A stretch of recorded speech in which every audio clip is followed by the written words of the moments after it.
Kanal 65 1 Ekim'de yayın hayatına başladı. Uzun süredir bir araştırma yapıyorduk. Yani 6-7 yılda Van'da ve bölgede ciddi bir anlamda bir kanal yoktu.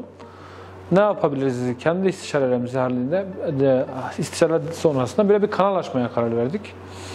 Tabii kanalı açarken büyük umutla başlamıştık. Güzel de gidiyorduk.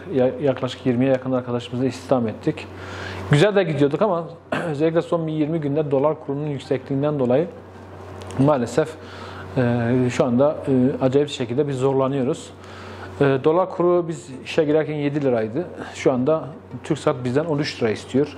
Yani 100 lira, 70 liradan 130 lira neredeyse %100'e yakın bir artış talep ediyor.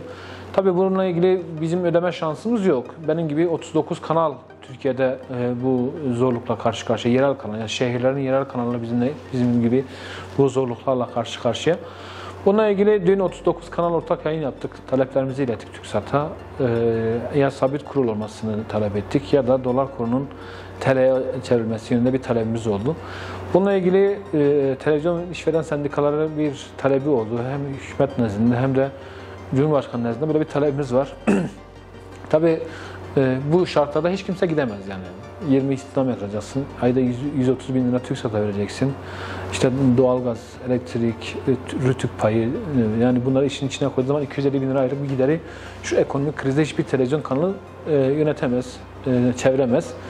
Bununla ilgili şu anda ciddi anlamda bir bekleyiş içerisindeyiz. Yaklaşık 4 aydır, 3 aydır yayındayız. Arkadaşlarımızın maaşlarını zamanında ödedik, sigortalarını zamanında ödedik.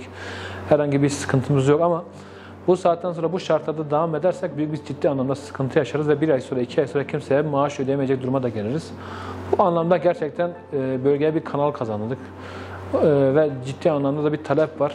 Tabii bununla gelmeden önce hemen şunu da ifade etmek istiyorum. Ciddi anlamda bugüne kadar biz 23 kanal dolaştık bu yayına girmeden önce. Bütçeleri nasıl oluşturuyorsunuz diye baktık, araştırdık. Bütçeler nasıl oluyor, nasıl dönüyorsunuz diye. Bu anlamda birçok belediyenin, sivil toplum örgütlerinin, üniversitelerin destek olduklarını, reklam verdiklerini gördük. Maalesef biz 3 aydır yayındayız. Daha bugüne kadar tek bir belediyeden, tek bir sivil toplum kuruluşuna ve tek bir valilik başta olmak üzere ta tepeden gel aşağıya kadar kimseden 1 lira bugüne kadar bir destek de almadık. Biz onlar için de kurmadık. Hani destek verirler diye bir talebimiz olmadı. Kendi öz gücümüze ve sermayemize güvenerek bu işe girdik. Bu saatten sonra verseler de vermeseler çok önemli değil bizim için. Ama bizim en büyük endişemiz TürkSat kurunun bir an önce eski fiyatlara dönmesi, eski kurunun dönmesi.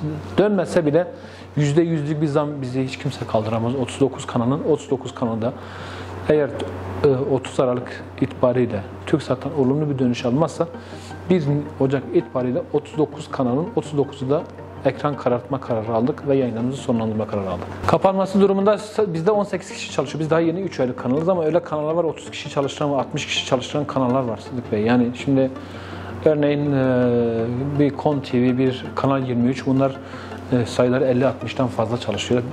44 kanal var bizim sendikaya bağlı yaklaşık 44 kanalımız var. Bu 44 kanalın da toplam istihdam sayısı 1200 kişi istihdam ediliyor. Ya bir de sadece istihdam gözüyle bakmayacaksınız. Yani buraya gelen vatandaşın derdini bize geliyor anlatıyor. Bir milletvekili projelerini, belediye projelerini bizde anlatıyor. Ne bileyim yani bir ekonomik darboğaza giren ya da bir hükümetin veyahut da bir devletin bir kurumu karşısında haksızlığa uğradığını iddia edenler bize geliyor, dertlerini anlatıyor. Yolu yapılmayan, sokağa yapılmayan bize gelir sorunlarını anlatıyor. Aslında biz bir nevi de bölgenin yüzü, ekranı gibiyiz. İnanın Sıdık Bey, Türkiye'nin her tarafından bize yazıyorlar. Vanlılar, Van'dan gitmiş, göç etmiş Vanlılar, Kuzey Irak Kürdistan bölgesinden, İran'dan, Avrupa'dan o kadar böyle çok yazıyorlar ki bize. Diyarbakır'dan, Batman'dan severek izlediklerini ifade ediyorlar. Bu anlamda şimdi böyle bir istihdamın yanında bir de bir kesimin de sesi oluyoruz yani. Düşünün buraya İsmail Say gelip kendi projeni anlattı. Bir milletvekili geldi yaptığı hizmetleri anlattı. Bir vatandaş bize mesaj gönderiyor diyor ki ben şu haksızlığa uğradım. Bir vatandaş mesaj atıyor diyor ki ben şu yolu yapamıyorum. Şu yolumu yapmıyorlar lütfen haber yapar mısınız? Bir vatandaş yazıyor ki Vaski benim suyumu kesti işte şu oldu. Bir de biz vatandaşın halkın sesi oluyoruz. Bir de vatandaşın halkın sesi kesilecek.